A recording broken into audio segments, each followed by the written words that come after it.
దౌర్భాగ్యమో కానీ ఒక తాగుబోతు మాటకు విలువ వచ్చింది, కానీ ఆ విద్య వైద్యం గురించి తీసుకున్న నిర్ణయాల్లో జరుగుతున్న ప్రశంసలకు విలువ లేకుండా పోయింది.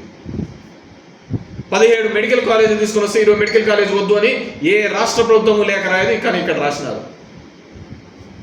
ఎందుకు? కేవలం ఇప్పుడు ప్రభుత్వంలో ఉన్న వాళ్ళవే మొత్తం మెడికల్ కాలేజీలు, ఈ రాష్ట్రంలో ఉన్న మెడికల్ కాలేజీని వాళ్ళవే.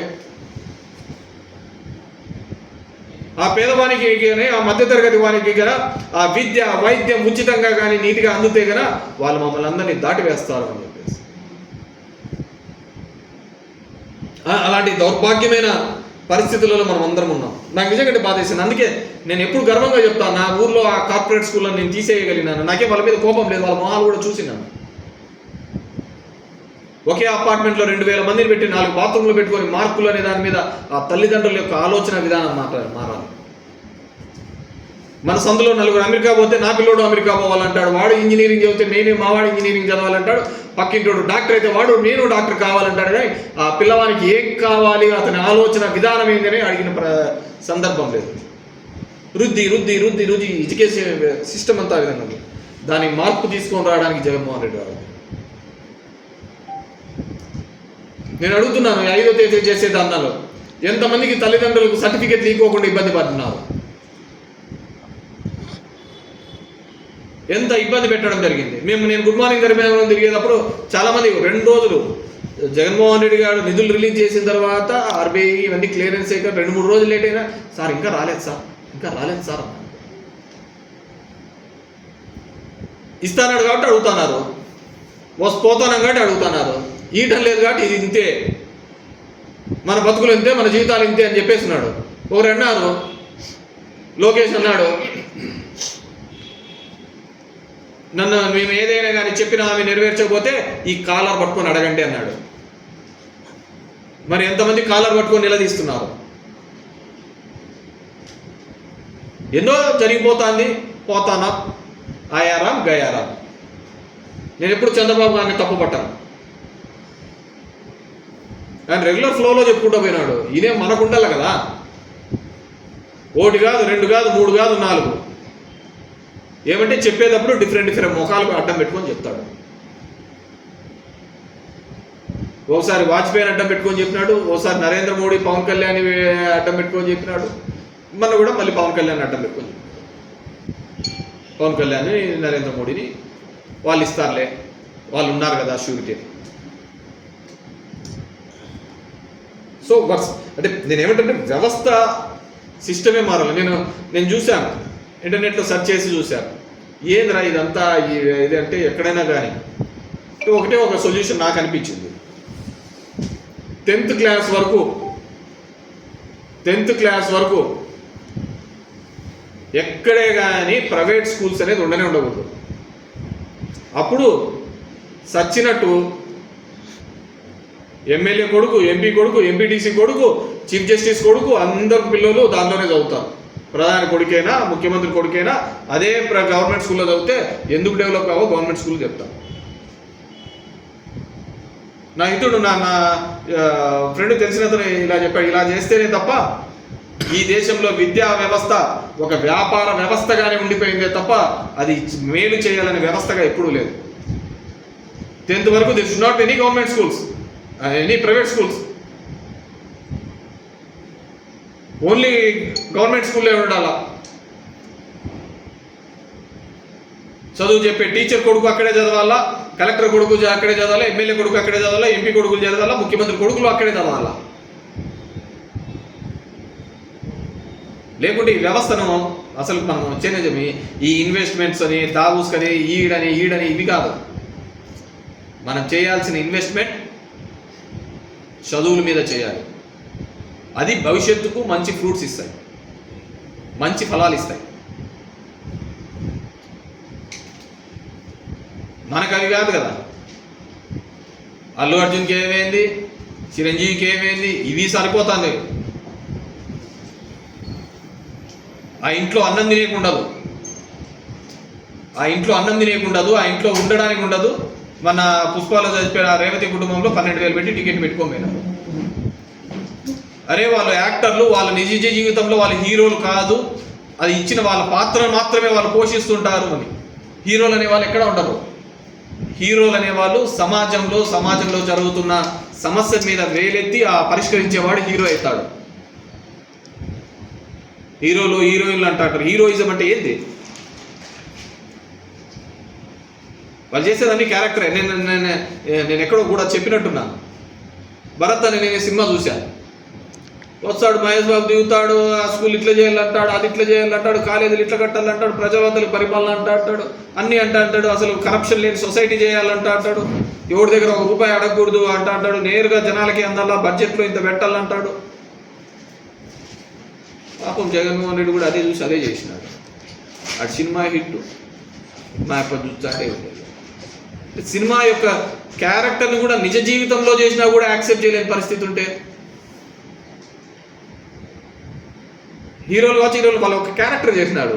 మీరు చూడండి, రోబో సినిమా చూస్తాను అనుకో, రజనీకాంత్ హీరోనే, రజనీకాంతే విలన్. అక్కడ ఎవరిని చూస్తాం? యాక్టర్నే చూస్తాం అంతే. రెండు ఫేస్లో ఒకటే విధంగానే కనపడతా ఉంటాయి.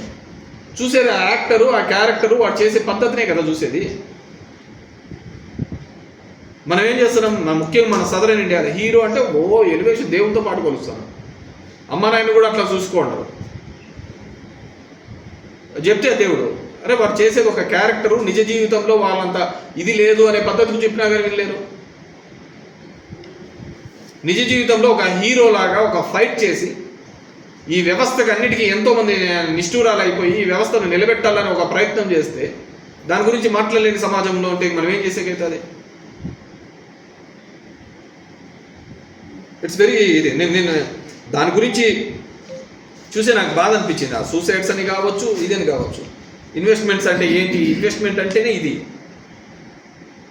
భవిష్యత్తు తరాలకు మనం పెట్టేదే ఇన్వెస్ట్మెంట్. ఎవడు చేయలే. స్కూల్స్ ఈ విధంగా కట్టించాలి అని గతంలో ఎవరే కానీ ఆలోచించిన దాఖలాలే లేవు. నువ్వు చదువుకున్నావు, మీరు చదువుకున్నారు, అందరూ చదువుకున్న వాళ్ళే. చూడండి అప్పటికి ఇప్పుడు స్కూల్స్ ఏ విధంగా. సో ఖచ్చితంగా ఇప్పటికైనా పిల్లల తల్లిదండ్రులు, పిల్లలు చదువుకున్న వాళ్ళు, ఆల్మోస్ట్ ఆల్ మీరు మేజర్ డిగ్రీ చదివినప్పుడే మేజర్లు ఉంటారు. 18 years దాటింటాయి. ఇప్పటికి 22, 21 ఉంటుంది. ఎవడు మీకు న్యాయం చేసినాడు అనేదన్నా మీరు ఆలోచించుకోలేని పరిస్థితులలో ఉన్నారు. రండి, మాట్లాడండి, గలమెత్తండి. లేదు అంటే ఈ రాష్ట్రంలో కానీ ఈ దేశంలో కానీ తాగుబోతులదే చెల్లుబాటు అవుతుంది తప్ప మేధావులు ఎవరు కావటం.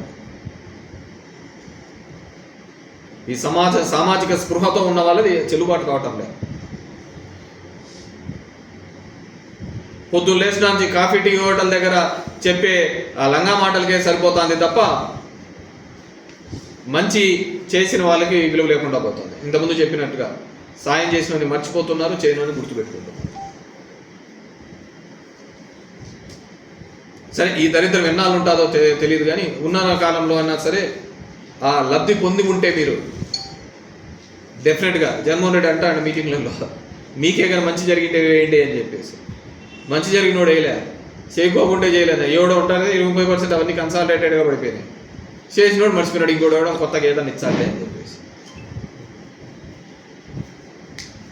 Very unfortunate. సో డెఫినెట్గా అందరూ కూడా తరలి రావాలి, మాట్లాడాలి. Thank you very much. Any questions? ఏమని నిర్ణయం తీసుకున్నాడు ఆయన? తీసుకునేది దీనిలో రేట్లు పెంచుతా పోతూ ఉంటాను నేను, ఇది ఒక స్టేజ్కి వచ్చినా తీసేస్తాను అన్నాను. సో ఆ రోజుకి ఆయన తీసుకునే దానిలో నేను ఏదైతే చెప్పానో అది చేస్తాను అని చెప్పేసి.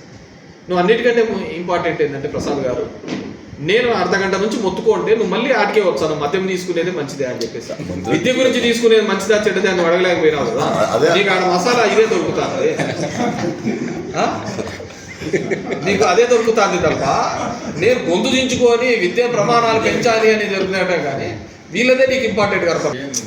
మాట్లాడు పాలసీ ఆ రోజు తీసుకునే దానిలోకి ఆయన నేను మద్యం అనే దాంట్లో పెంచుకుంటూ పోతాను.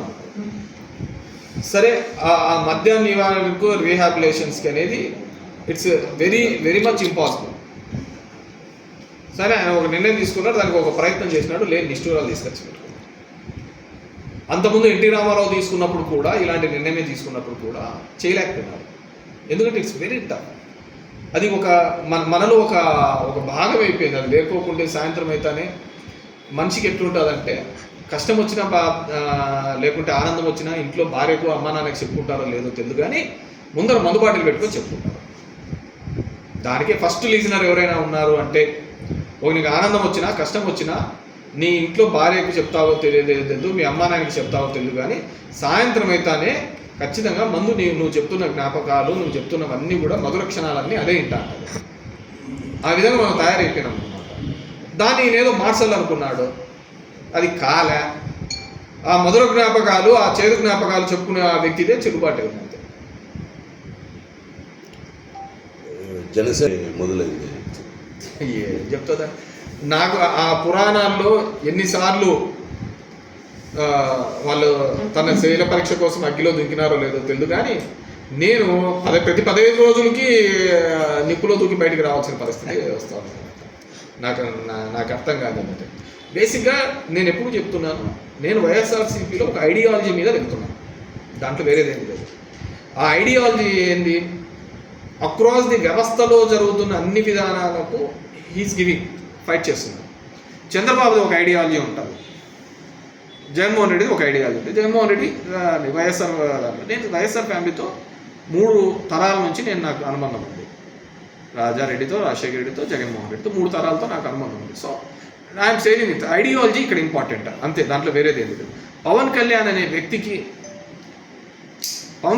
వ్యక్తికి ఇప్పటికీ కూడా తను ఏం చేయాలనుకుంటున్నాడు ఐడియాలజీ లేదు. తను 20 సీట్లు గెలిచవచ్చు, రేపు ముఖ్యమంత్రి సీటుకు పోటీ పడవచ్చు, అన్నీ జరగచ్చు. బేసిక్ ఏంటంటే సిద్ధాంతాలు ఇంపార్టెంట్. ఆ సిద్ధాంతాల పరంగా ఎవరు నిలబడుతున్నారు అంటే, నేను జగన్మోహన్ రెడ్డి గారి యొక్క సిద్ధాంతాల మీద నేను నిలబడుతున్నాను. సరే, అది గెలుపు కావచ్చు, ఓటమి కావచ్చు, ఏదైనా కావచ్చు, నేను ఆయన సిద్ధాంతాల మీద నిలబడుతున్నాను. ఇప్పుడు ఎన్టీ రామారావు ఉన్నప్పుడు ఆయన కొన్ని సిద్ధాంతాలు, ఒక పార్టీ ఎస్టాబ్లిష్ చేసేదే కొన్ని సిద్ధాంతాలు. కాంగ్రెస్ వ్యతిరేక భావ సిద్ధాంతాలతో ఆ రోజు ఎన్టీ రామారావు పార్టీ పెట్టినాడు. దానికి వ్యతిరేకంగా ఆయన గ్రో అయితే వచ్చినాడు. అప్పటి వరకు జనతా పార్టీ ఉండేది, వాటి కాంపెన్సేటర్గా ఆల్టర్నేట్గా వచ్చినాడు కాబట్టి అంత పెద్ద మ్యాండేట్ ఇవ్వడం జరిగింది. వితిన్ 6 నెలల్లో ఇచ్చినారు. మొదట సినిమా గ్లామర్గా ఇవ్వడం జరిగింది, దానికి అది అనుకూలించడం జరిగింది. దాని తర్వాత రావడం జరిగింది. దాని తర్వాత ₹2 కిలో బియ్యం, అలాంటి కొన్ని వినూత్నమైన పథకాలు తీసుకున్నారు. ₹2 కిలో బియ్యాన్ని ఎందుకు అంటారు? ఆ రోజు కాలంలో కేవలం రాగన్నము, జొన్నన్నము ఇలాంటివే తినేవాళ్ళు. పేదలు తెల్లన్నం తినాలి అంటే అది ఇంట్లో పండగలకో దీళ్ళకు మాత్రమే తినే టైం నుంచి అది తీసుకొని రావడం జరిగింది. It's a change, revolutionary change. సరే, ఈరోజు షుగర్లు వచ్చి అదర్ రోగాలు వచ్చేసి డబ్బున్నోడు ఇవి తింటున్నాడు, డబ్బు లేనోడు డబ్బున్నోడే రాగి ముద్ద ఇవి తింటున్నాడు. ఆ రోజు ఆపోజిట్గా ఉంటాయి. So it's a revolutionary change. Aarogyasri అనేది ఇట్స్ ఎ రెవల్యూషనరీ చేంజ్. ₹1 జోబిలో డబ్బు లేకపోయినా వాడు కింద పడతానే ఒక ఆధార్ కార్డో ఇంకో కార్డో తీసుకొని పోయి హాస్పిటల్లో ఫ్రీగా చేయించుకుంటున్నాడు. ఏదైనా కానీ గుండెకి బాగాలేదనుకుంటే ఇమ్మీడియట్గా పోయి చేయించుకున్నాడు. It's revolutionary. ఒక నమ్మకం, ఒక భరోసా ఇవ్వడం ఆ ప్రభుత్వం యొక్క బాధ్యత. ఆ బాధ్యతగా రాజశేఖర రెడ్డి చేసినాడు, జగన్మోహన్ రెడ్డి చేసినాడు. చంద్రబాబు ఒక్కటి చేసినాడని చెప్పమనండి. ఎవడో తెచ్చిన ఐటీ నేనంటాడు, ఎవడో చేసిన నాదంటాడు. 4 సంవత్సరాలు 4 టర్మ్స్ అయినాడు ముఖ్యమంత్రిగా ఆయన. ఇదే ఉమ్మడి ఆంధ్రప్రదేశ్లో కూడా ఉన్నాడు. ఈరోజు తెలంగాణకు, ఆంధ్రప్రదేశ్కు అసమానతలు ఉన్నాయి అంటే ఎందుకు కారణం చెప్పండి? 83 నుంచి గత 40 సంవత్సరాల నుంచి అసమానతలు ఉన్నాయి. ఇంకా ఇప్పుడిప్పుడే ఆంధ్రప్రదేశ్ డెవలప్ అవుతుందని ఎందుకు చెప్పుకోవాల్సిన దీని పరిస్థితిలో ఉన్నాము అంటే, అంతకుముందు ముఖ్యమంత్రులు చేయలేకపోవడం వల్లనే కదా. ఆ రోజే ఇన్ని పోర్ట్స్ కానీ, ఇన్ని కాలేజీలు కానీ ఇవన్నీ కూడా మిగతా ప్రాంతాల్లో కూడా డెవలప్ చేసి ఉంటే ఈ అసమానతలు ఉండేవి కాదు కదా. ఈ రాష్ట్రం విడిపోయి ఉండేది కూడా కాదు కదా. ఇప్పుడు కూడా పెద్ద తప్పు చేస్తున్నది అదే. అమరావతి అనే ఒకటే చోటనే మొత్తం పెట్టుబడులు తీసుకొని పెట్టడం అనే కార్యక్రమం చేస్తున్నారు. ఇప్పుడు మన అనంతపూర్కి ఎయిమ్స్ శాంక్షన్ అయిందండి, తీసుకుపోయి మంగళగిరిలో పెట్టినారు. అక్కడ విజయవాడ కానీ, గుంటూరు కానీ ఇలాంటి కార్పొరేట్ పెద్ద ఊర్లు లేవా? అక్కడ పెద్ద హాస్పిటల్స్ లేవా? అనంతపూర్లో పెట్టి ఉంటే, అదే ఎయిమ్స్ కానీ హాస్పిటల్ కానీ పెట్టింటే ఎంత ఉపయోగపడింది అది ఇక్కడ పేదవాళ్ళకు. అప్పుడున్న తెలుగుదేశంలో ఉన్నవాడు మాట్లాడలేకపోయినారు ఒక్కరు కూడా. ఈరోజు కూడా కిలోమీటర్ ₹52 కోట్లతో పిలుస్తున్నారు అమరావతి ప్రాంతంలో. అదే 3 కిలోమీటర్లు అంటే 150 కోట్లకు ప్రతి నియోజకవర్గంలోని ఇన్ఫ్రాస్ట్రక్చర్, రోడ్లు గీట్లు అన్నీ లేకోకుండా పోతా ఉంటాయి కదా. కొన్ని గ్రామాలకు రోడ్లు లేవని చెప్పేసి కొన్ని దాంట్లో చూపిస్తూ ఉంటారు తెలుగుదేశం వాళ్ళు ఇది ఇది. ఒకసారే కదా జగన్మోహన్ రెడ్డి అనేది, అంతకుముందు అంతా మీరే ఉన్నారు కదా, మరి ఆ గ్రామాలకు ఎందుకు రోడ్లు వేయలేకపోయినారు? ఎందుకు వేయలేకపోయినారు? నేను వచ్చినాక చెప్తా, ఓబులాయనపల్లి, మల్లా కాలువ ఇలాంటి గ్రామాలకు నేను వచ్చిన తర్వాత రోడ్లు వేయించిన సందర్భం. ఈ నియోజకవర్గంలో 80% అభివృద్ధి కార్యక్రమాలు కానీ, అభివృద్ధి యొక్క రుచి కానీ, ఇంకోటి కానీ ఏదైనా కానీ చూపించినాను అంటే అది నేను చేసినాను నేనే. కానీ ఎప్పుడు తెలుగుదేశంలో పార్టీనే కదా ఇక్కడ గెలిచినది, కేవలం 3 సార్లు కదా ఇంకొకరు గెలిచినది ఇక్కడ, 3 సార్లు కదా. దానికి ఇట్స్ డిపెండ్స్, మన సమాజంలో ఉన్న పరిస్థితులు ఈ విధంగా నడిచిపోతానేది అంటే మనము మంచి అనుకోను చెడ్డమనుకోను. ఈ దేశంలో 2 రాజకీయాలు, ఒకటి కులపరమైన రాజకీయం, ఒకటి మతపరమైన రాజకీయాలే జరుగుతాయి. ఆ కులాల రాజకీయాలు జరిగినంత వరకు, ఆ మతాల రాజకీయం జరిగినంత వరకు ఈ దేశంలో ఉన్న కానీ ఇంకోటి కానీ పేపర్ల మీదే కనపడుతుంది తప్ప అభివృద్ధి సామాజికంగా ఆ పేదవానికి ఖచ్చితంగా ఫలాలు అనేది అందనే అందవు. ఎందుకంటే అందరికీ అర్థమైపోయింది, దేశం మీదకి యుద్ధం మీదకి వచ్చినప్పుడు కానీ, ఒక యుద్ధం కానీ ఒక మతం కానీ ఈ రెండే అందరినీ ఏకం చేయగలుగుతారు. అది పైన బీజేపీకి బాగా అర్థమైంది కాబట్టి ఆ మతపరమైన రాజకీయాలే చేస్తున్నారు తప్ప వేరేదేం చేయటం లేదు. మనం వాళ్ళనేం అనేయట్లేదు, వాళ్ళేం బ్రిడ్జిలు కట్టిస్తాము, ఇంకోటి కట్టిస్తాము అని చెప్పటం లేదు కదా. గుడి కట్టిస్తామన్నారు, కట్టిస్తున్నారు. ఇక్కడ కూడా అంతే, మనం ఏం చేసినామనే కాదు కదా, ఎండ్ ఆఫ్ ది డే ఆ కులం ఆధారితంగానే రాజకీయాలు జరుగుతున్నాయి. మనం మంచి అనుకోని చెడు అనుకోని ఏదైనా కానీ మనం అందరం మాట్లాడచ్చు, చాలా నీతులు చెప్తూ ఉండొచ్చు, కానీ జరిగే ప్రతి రాజకీయం కానీ ప్రతి వ్యవహారం కానీ కులాల అనుగుణంగానే జరుగుతున్నాయి తప్ప ఈ దేశంలో మతాల అనుగుణంగా చెప్తున్నారు, ఇంకా వేరే విధంగా జరగటం లేదు. అదనే లేదు, ఆ విధంగా విభజిస్తానా పాలిస్తానా అంతే. That's it. ఇంకా నేను అతని సినిమా లాస్ట్లో పోయినప్పుడు వకీల్ సాబ్ టచ్లో పోయి చూసిన ఆయన భావజాలంతో పోతున్నా. ఇంకా పవన్ కళ్యాణ్కి ఒక భావజాలం అంటూ ఏం తెలియదు కదా. ఇప్పుడు చంద్రబాబు నాయుడు తిరుమలలో కొవ్వు ఉంది అని దెబ్బతంతా సనాతిని అని చెప్పేసి 4 రోజులు హడావిడి చేసి అసలు కొవ్వే ఆడుంది, అది ఎట్లా చెప్పినావు, అది లేదంటున్నారు కదా అని చెప్పి చంద్రబాబు ఏమని అన్నాడు? అయినా చెప్పు అనలేకపోయినాడు కదా.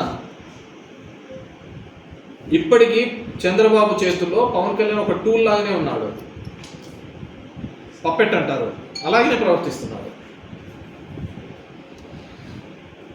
చెప్పు, ఆ రోజు అంతగా గొడవ చేసి అంత హైరాణ చేసినవాడు లేదు ఇది కొవ్వు లేదంటున్నారు, ఏంది ఇది తేలేంత వరకు అని చెప్పేసి లేదు. తాత్కాలిక మనకు కూడా అంతే, ఆ క్షణం బాగుంటే చాలు. అదే మనం అంటున్నాం కదా, మనం అనుకుంటాట కదా, నాలుక మీద రుచి ఉంటుంది, అది నోట్లో పోయిన తర్వాత లోపల పోయిన తర్వాత దాని రుచి కూడా తెలుస్తుంది. ఆ సందర్భం బాగుందా లేదా అని అంతే. మనకు కూడా beautiful performance, Pawan is fighting for us అంతే.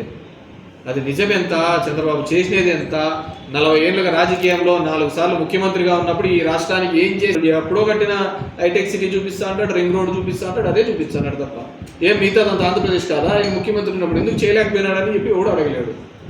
ఆయన వచ్చేనే బాగుంటుంది, బాబు రావాలి అనే చెప్తారు అనే చెప్తున్నారు. చెప్పే కదా ఎంతమంది ఆ చదువు చెప్పిన ఆ తల్లిదండ్రులకు లేకపోయింది, లేకుంటే ఆ బాగుపడ్డ వాళ్ళకు లేకపోయింది. ఓన్లీ లిక్కర్ బ్యాచ్ బాగా సక్సెస్ అయినారు. పవర్ ఆఫ్ లిక్కర్ అంటే దట్స్ బ్యూటీ ఆఫ్ డెమోక్రసీ, ప్రజాస్వామ్యం యొక్క. ఇంకేమన్నా వైసీపీ పార్టీలో కీలక సభ్యుడిగా ఉన్న విజయసాయి ఇట్లాంటి వాళ్ళ పెద్దలు కూడా రాజకీయాలకు దూరంగా ఎవరి ఇష్టాలు వాళ్ళకు ఉంటా అంటే దాంట్లో ఇదేం చెప్తుందంటే, ఇప్పుడు నేను సింపుల్ థింగ్ చెప్తాను. ఈ సిస్టంలోకి వచ్చిన రాకముందు సాయిరెడ్డి అనే వ్యక్తి జగన్మోహన్ రెడ్డికి సంబంధించి లేకపోతే వాళ్ళ కుటుంబానికి సంబంధించిన ఒక ఆడిటర్, ఆయన జగన్మోహన్ రెడ్డితో పాటు కేసులో ఇచ్చిన తర్వాత పోయినాడు. సరే నేను పోయినాను కాబట్టి నేను జగన్మోహన్ రెడ్డితో సెయి కావాలనుకున్నాడు, వచ్చినాడు, అయిపోయింది, గవర్నమెంట్లోకి వచ్చినాడు, పోయినాడు, రాజ్యసభ 2 సార్లు తీసుకున్నాడు. ఇప్పుడు నేను చాలా చోట్ల చెప్పాను, తన మీద కానీ దాని కుటుంబం సభ్యుల మీద కానీ కొన్ని ఆరోపణలు వచ్చినాయి. మేబీ ఈ పాలిటిక్స్లో నేను తట్టుకోలేనేమో అనుకున్నాడేమో, సో అతను సైలెంట్గా క్విట్ అయిపోయినాడు. రాజ్యసభ సభ్యులు కూడా ఇప్పుడు వద్దనుకున్నాడు, తన మీద పడుతున్న బరువు అలాంటిది. దానికి ఏం చేసే కదా, తన మీద అంత భారం ఉందేమో మనకు తెలియదు కదా. నాకు పెద్దగా సాయిరెడ్డితో అటాచ్మెంట్స్ కూడా తక్కువే. సో జగన్మోహన్ రెడ్డి గారికి ఆయన ఏం చెప్పినాడో ఏమో తెలియదు, వెళ్ళిపోయినాడు. సరే సార్, అతన్ని గౌరవించినారు, అతన్ని పైకెత్తుకున్నారు, అతను చెప్తే కార్యకర్తలు విన్నారు, లేకుంటే లీడర్లు విన్నారు అంటే అతను జగన్మోహన్ రెడ్డితో ఉన్నాడు అని అంతే. Jaganmohan Reddy without Jaganmohan Reddy Vijayasai Reddy only auditor. నువ్వు చెప్తున్న రాజ్యసభ ఉండదు, ఇంకోటి ఉండదు. ఈ ఒకటి పక్కన ఈ పెరుగుతూ ఉంటాయంటేనే సున్నాలు పెరుగుతూ ఉంటుంది. ఈ ఒకటే లేకపోతే అన్ని సున్నాల కిందికి వస్తారు అంతే, దాంట్లో వేరేది ఏం లేదు. ఈ ఒకటి పక్కన ఇంతమంది ఉంటా అంటే అంతమందికి దాని విలువ పెరుగుతూ పోతుంటుంది. ఆ ఒకటి జగన్మోహన్ రెడ్డి. దానికంటే మీకు జగన్మోహన్ రెడ్డి అనే వ్యక్తి సిస్టంలో చాలా దానిలకు జరుగుతున్న దాని మీద ఫైట్ చేసినాడు.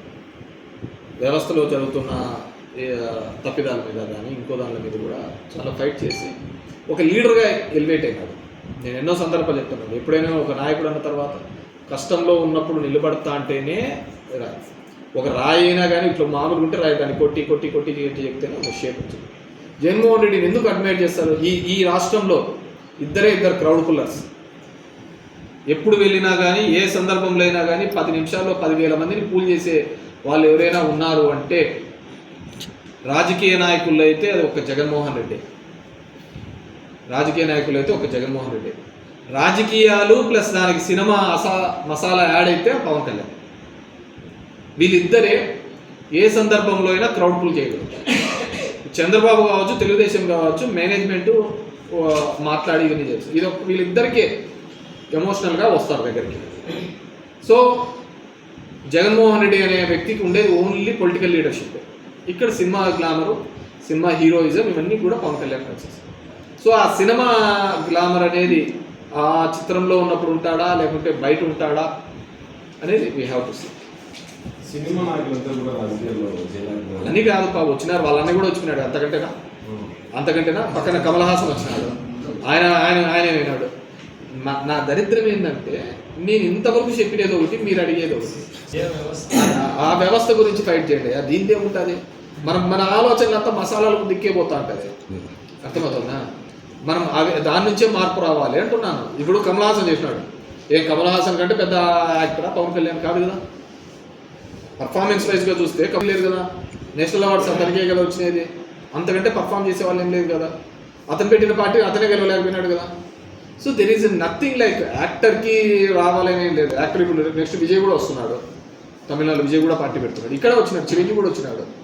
చిరంజీవి 2 చోట్ల నిలబడితే తిరుపతిలో గెలిచినాడు, పాలకొల్లో ఓడిపోయాడు. నేను చెప్తాను, బాలకృష్ణ హిందూపురై గెలుస్తూ వచ్చినాడు. గుడివాళ్ళలో నిలబడమనంటే కంటిన్యూస్ 3 సార్లు గెలవలేడు కూడా. ఎందుకంటే మన వాళ్ళు కాబట్టి ఆ సౌత్ ఇండియాలోనే ఆ విధంగా ఉంటుంది. హీరోలు అంటే హీరోయిజం, హీరో అంటే ఒక దేవుళ్ళ కొలుస్తాం మనం. కొంపలో అన్నీ బయట పెట్టైనా సరే ముందు దాంట్లో పోతా అంటారు. నేను ఇంతకుముందు రేవతి ఇన్సిడెంట్ చెప్పాను కదా. ఆ హీరోయిజం అనేది వాళ్ళ ఒక క్యారెక్టర్ మాత్రమే. ఆ క్యారెక్టర్ని ఏ విధంగా పండిస్తున్నారు అనేది ఇంపార్టెంట్. నిజమైన హీరోస్ ఎవరంటే సామాజికంగా మనకి ఎవడైతే పైకి తీసుకొని వచ్చినాడో వాడే. దేవుడు అంటే ఎక్కడ ఉంటుంది? మనకి ఎవడు సాయం చేస్తే వాడు దేవుడు, అంతకంటే వేరేది ఏంటి లేదు. నేను ఎన్నో సందర్భాల్లో చెప్తా ఉంటాను. ఒక ఆటోలో రోడ్డు మీద కింద పడి ఉంటావు, ఎవడే కానీ వచ్చిండు రాత్రి 12 గంటలప్పుడు ఒక ఆటో వచ్చి నిన్ను ఎక్కించుకొని పోతుంది. ఏమంటావు? ఒక దేవుళ్ళలాగా వచ్చి ఆటో ఎక్కించుకోమైనా ఉంటున్నావు. నిన్ను హాస్పిటల్లో తీసుకుపోయి కొండ పెడతాడు ఆటో వాడు. వస్తానే డాక్టర్ వచ్చి మంచి ట్రీట్మెంట్ ఇస్తాడు. నువ్వు ఆటో అని మర్చిపోతావు. డాక్టర్ వచ్చినప్పుడు దేవుళ్ళు వచ్చే కాపాడినాడు అంటారు. నీ జోబులో డబ్బులు ఉండవు. అప్పుడు ఎవడో వచ్చి నీ స్నేహితుల్లా వచ్చి డబ్బుల కోసం ఫోన్లు చేయొచ్చు అంటే వచ్చి ఇలా నేను రస్తాను లేదా ఫీజు అంటారు. అంటే నువ్వు దేవుడు రా టైంలో. 3 సందర్భాల్లో ఒకనొకటి దాటేసుకుంటూ వచ్చినాడు. ఇక్కడ ఎవడు దేవుడు అంటే సాయమే, నీకు ఎవడు చేసినాడు. మనకు అది లేదు. మనం తాత్కాలికంగా చూస్తా అంటే తాత్కాలికంగా పోతుంది. మనం అట్లే తల్లాడుతున్నాం. అందుకే ఇట్లా ప్రపంచంలో ఏడా ఉంటుంది, మన దాంట్లోనే ఆ విధంగా ఉంటుంది. సరేనా? Thank you. Anything else?